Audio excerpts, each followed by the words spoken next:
The product I chose is the Nike Dri-Fit Miler athletic shirt sold by Dick's Sporting Goods. I chose this product because I use it often to run because it is comfortable and keeps me fairly cool. The components that make up this shirt is 100% polyester. Nike claims that at least 50% of the polyester is recycled. They say that the recycled polyester used in their products begins as recycled plastic bottles, which are cleaned, shredded into flakes, and converted into pellets. From there, the pellets are spun into new, high-quality yarn used that has a lower impact on the environment. Pictured is a factory that this is done, where the plastic pellets are turned into yarn to make the new polyester. Proponents of this say that it keeps plastic water bottles out of landfills, whereas opponents to this say that recycled polyester production is just as bad as plastic water bottles and therefore is no better. Now, where is this shirt manufactured? The shirt is manufactured in factories all over Sri Lanka. None of the factories are directly owned by Nike. They are all owned by third parties, and there are 17 factories that make this Nike shirt in Sri Lanka. They employ 30,360 workers. 81% of them are female, and the average age of the worker is 30 years old. The minimum wage in Sri Lanka is $54 a month, which is below the living wage there, which has caused problems for them, but provides us with cheaper shirts. Now, how does this shirt get from Sri Lanka to the Dick's Sporting Goods in Gainesville, Florida? It is first loaded onto large cargo ships and is shipped from Sri Lanka to the United States.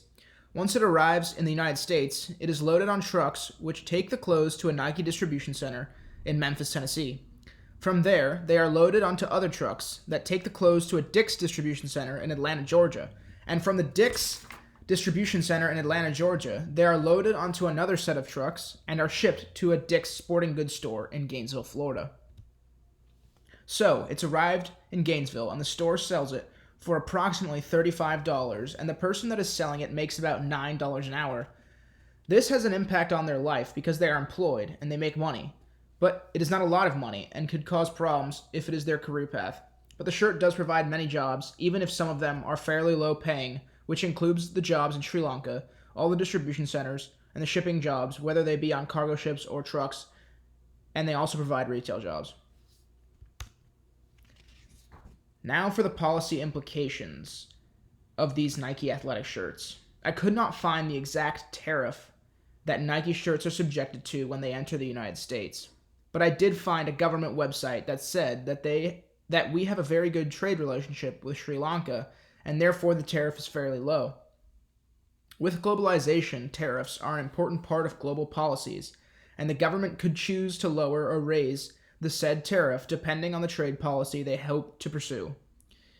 If they want to foster American manufacturing, they might raise tariffs, but this will cause the price of the goods to skyrocket and be unacceptable for consumers.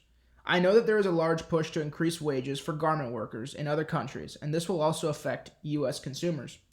Consumerism must balance the want for cheap goods and the well-being of the workers who make said goods.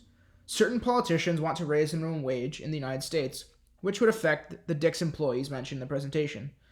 Overall, globalization affects us all, and our athletic clothes are no different. Here are my citations. Thank you.